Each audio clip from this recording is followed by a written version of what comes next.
Hello everybody, welcome back to a brand new video. I'm kind of crunching on time. The video's got to be released at 2 and I'm recording at 1. As you can see here, I have gone through manually and just, sorted out which states will, or which districts will be competitive. This is the current map right here of safe. I have 158 safe Democrat districts, 197 safe Republican districts, and we're just going to go through each. Alabama has no competitive districts, but Alaska does. And as you can see, the special election between Palin, Begich, and Patola saw Patola win by a lean margin. I think that's going to happen again. I don't think Begich will. I don't think Begich will make it into second place, and if he did, he would win this by a likely margin. However, I think Palin's going to get second place with the help of Chris Bai, who is the Libertarian candidate. I think most of his vote will go to Palin, which will keep her in second place, leading to Patola winning her first full term, keeping Alaska blue. Going down to Arizona, we have three and I have cats all over me, like around me, and it's messing with me. First up, we have Arizona's first congressional district. Oh fuck! I just knocked over my microphone. David Schweikert's currently a very scandal-plagued candidate right now. However, I do think he's going to end up winning by 4 points over Jevin Hodge, currently only being saved by the Red Wave. Greg Stanton, I believe he's going to end up winning by around 7 to 8 points over Kelly Cooper. Very popular in his district. Definitely will outperform the national average. Next up, we have Arizona's 6th district. I have Juan Hescamani winning by 5 over Kirsten Engel. Juan Hescamani is a very good candidate for the district. Especially for a Republican, and hopefully he'll be a good representative. Hopefully not a nut job, but I have that district going Republican. There's none in Arkansas, no competitive districts in Arkansas. We go into California now. California's 3rd district, I have Kevin Kiley winning by 7 points over Kermit Jones. Even Kermit Jones, obviously a phenomenal name. I have Josh Harder winning in California's 9th district by 6 points, defeating Tom Patty. California's 13th district will be a pickup opportunity for the Democrats. I have Adam Gray picking up this seat by 5 points. California's 22nd district, David Valadao. He's probably going to end up losing this district. He is a big outperformer, absolutely. I have him losing to Rudy Salas by like 2 points in the district. Polarization is probably going to catch up to Valadao, even though it is trending red. It'll probably flip back in 2024, if not 2028, if 2026 is a blue wave year.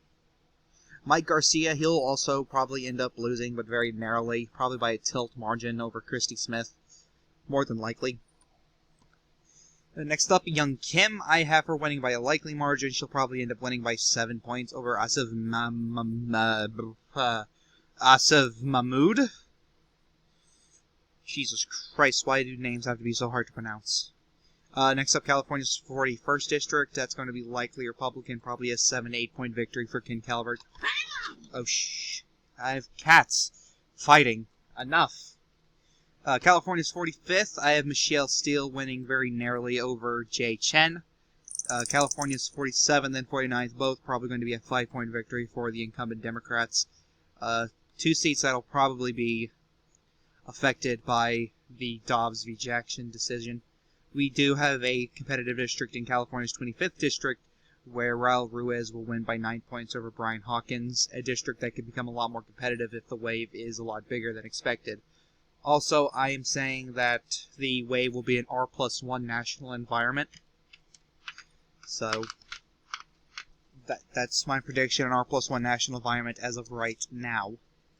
No competitive, actually, we have a competitive district in Colorado. We have 2 competitive districts in Colorado. Ed Perlmutter will probably end up winning by 8 points, or not Ed Perlmutter, but Brittany Peterson will probably end up winning by 8 points over Eric Adland. Oh boy. Barbara Kirkmeyer will probably end up winning here by a point or 2 over Yadira Caraveo. Yeah, you see some of these names and you're just like, oh my god, it's like, I've never seen that name before. Very unique. Very, very unique. Okay, we go down to Connecticut. We do have 2 competitive districts here, both of which are going to be in the lean Democrat column, Joe Courtney and Johanna Hayes. Both will end up winning by 3 to 4 points over their respective challengers. There's nothing in Delaware. There's a couple seats in Florida we need to talk about, just two. The 15th district, Laura Lee will probably end up winning by 9 points, closer to safe than Lane over Alan Cone. And there is one district, that's Ted Duch's district. Jared Moskowitz will probably end up winning by 8 points over Joe Budd. A very Jew-heavy district in Florida's 23rd, and I'm pretty sure the Democrat is actually a Jew, I think. Don't quote me on that, but, that seat could end up being safe due to that. Georgia has one competitive district, that is Sanford Bishop's district. I think he's going to end up winning. Sanford Bishop will win by probably 8 to 9 points, close to safe. Very popular in his district. Nothing in Hawaii, nothing in Idaho. We have several seats in Illinois, however. All of these will go to the Democrats. Caston's district, that's a likely margin. Same thing with Bill Foster. Nikki Budzinski will end up winning by a likely margin. Lauren Underwood, someone I thought was going to lose in 2020, but we don't talk about that. She'll win by a likely margin. Eric Sorensen, he'll end up winning very narrowly, closer to tilt than likely. Raja Krishnamurthy, absolutely in a competitive district against Chris Dargis. He'll end up winning by a likely margin as well. Just do some research on this district. Krishnamurthy's going to be in a competitive race. It's only a Biden plus 15 district, and more people should be paying attention to that fact than they are right now. We do have one competitive race in Indiana, and that's going to be Lean, a Democrat. Marvin's probably going to end up winning re-election. Very popular in his district. Let's see. What's next? We do have two competitive races in Iowa. Marionette Miller-Meeks will end up winning by a 9-point victory over Christina Bohannon. And Sidney Axney will end up losing to Zach Nunn by around 5 to 6 points in Iowa's 3rd Congressional District. Okay, next up we go to Kansas. We have one competitive district. Amanda Atkins will narrowly defeat Sharice Davids in her district. This district probably flips back in 2024 very easily. Potentially. I'm not going to say that. Amanda Atkins not that very popular in the district. Next up, we got Maine's 2nd district. Bruce Poliquin's not that great of a candidate. He'll probably end up winning by 6 points, similar to what Trump did in 2020 in the district. Okay, next we have a seat in Maryland, Maryland's 6th district. Neil Parrott is currently the Republican nominee. This is a lean district. David Trone self-funding his own seat, probably going to pay to win, like the gotcha games. He's going to pay to win this district, so he'll probably end up winning by 3 to 4 points in this district. Next up, there's nothing in Massachusetts, so we go to Maryland, where all of the competitive districts, Democrats are actually going to flip Michigan's 3rd district. Not because John Gibbs is a bad candidate, but because the district is a Biden plus 8 district. That has more to do with it than John Gibbs being a bad candidate. Hillary Shilton probably wins by 2 points over John Gibbs. Peter Meyer, if he had won the primary, would have also been losing here, so it's not really that big of a deal. Slotkin will end up losing to Tom Barrett by around 4 to 5 points, closer to lean than safe, so I'm going to have it likely. Paul Jung will end up beating Dan Kildee, and I know people are like, no, Dan Kildee's popular. No, not really. He's not.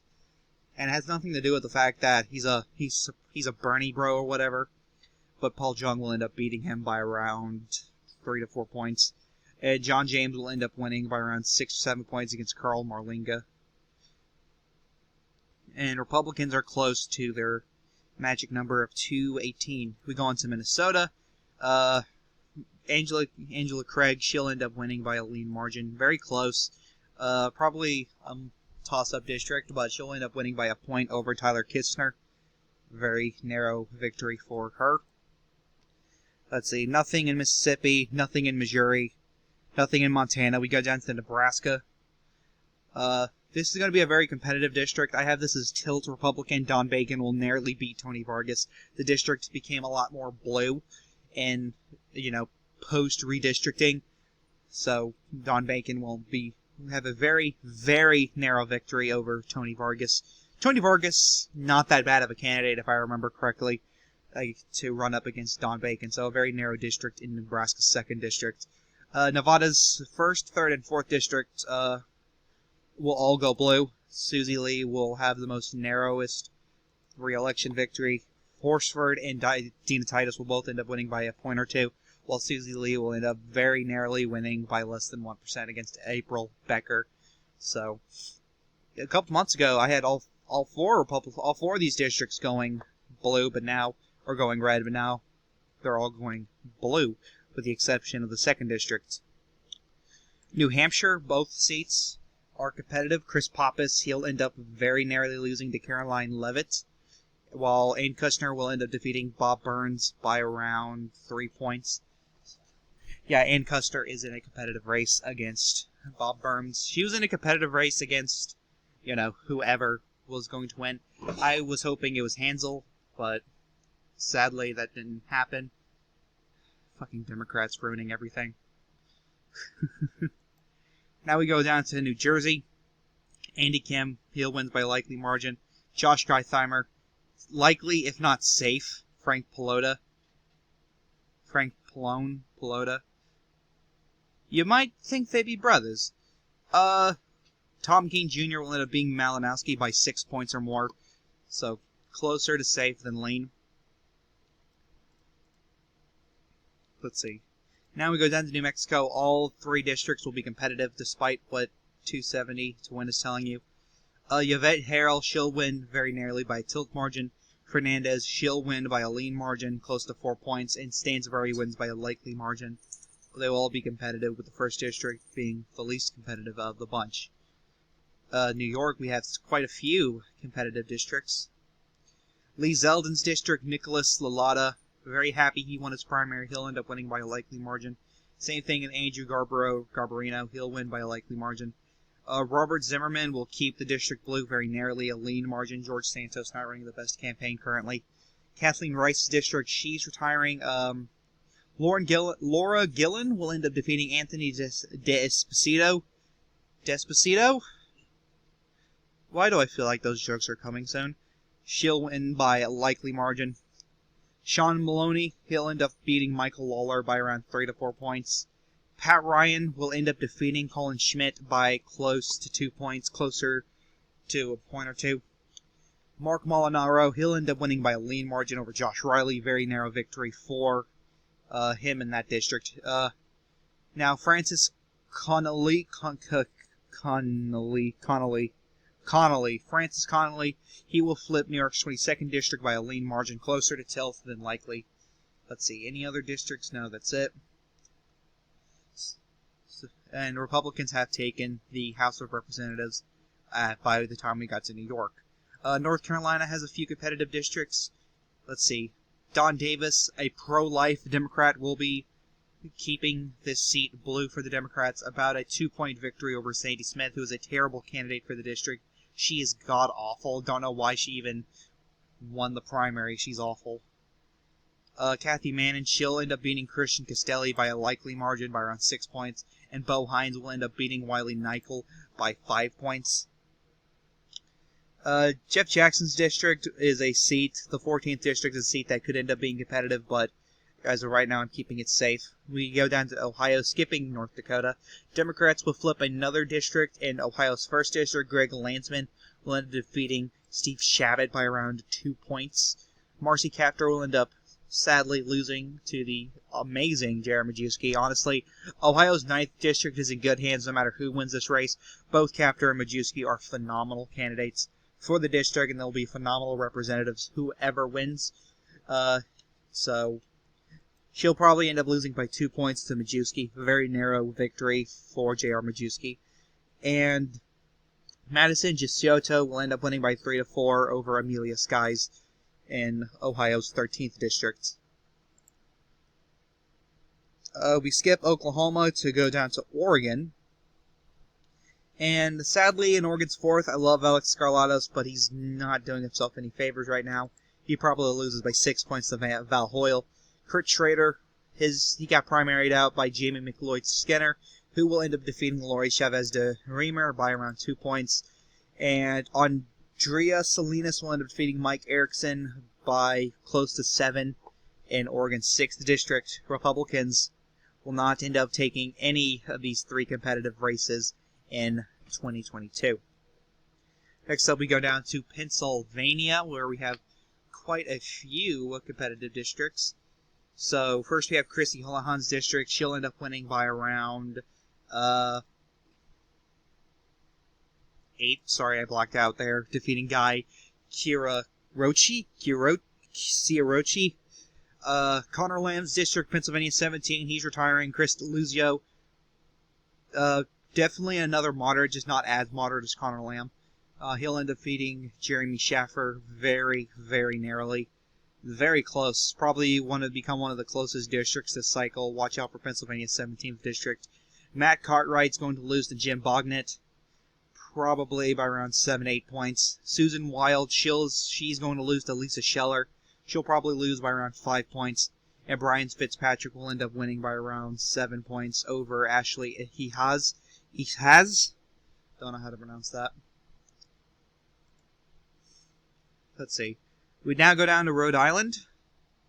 Rhode Island. Now, this is going to be a flip for the Republicans, as Alan Fung is leading in all polling against Seth Magaziner, and polling typically underestimates Republicans by quite a bit in Rhode Island. So I do think that Rhode Island's 2nd Congressional District will go Republican with Alan Fung, and it probably stays Republican for a little bit with Alan Fung.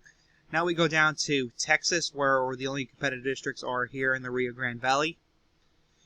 Texas 15th, that goes likely Republican. Monica De La Cruz ends up winning by around 7-8 points. Henry Sweller does end up winning re-election by a very narrow margin, by a point or 2. And Vincent Gonzalez ends up beating Mayra Flores by around 7 points in Texas 34th District. Let's see. Nothing in Utah, nothing in Vermont. There is something in Virginia, however. Elaine Luria is going to lose to Jen Kiggins. Probably by 4 points, or 2 to 4 points in Virginia's 2nd District. Abigail Spanberger ends up winning by a point or 2 over Yesli Vega in Virginia's 7th District. She outperforms the national environment by quite a bit in Virginia's 7th. Next up, we have Washington's 3rd District. Oh, wait, that's safe. Never mind. Kim Schreier's district, Washington's 8th. She probably ends up beating Matt Larkin very narrowly. Closer to lean than flipping, in my personal opinion, but she keeps the district. And that is every single seat. My final prediction, 228 seats for the Republicans, to 207 seats for the Democrats. This is my current prediction for the House elections. We still got 2 months before the election. Ugh. Still got quite a long time. 2 months. Actually, it'll fly by. So, Maine 2nd District. Actually, I'm going to have that to go to lean Democrat, now that I'm thinking about it. But this is my thing. So, thank you guys so much for watching. I hope you enjoyed this video. This is the Chaotic One saying, peace.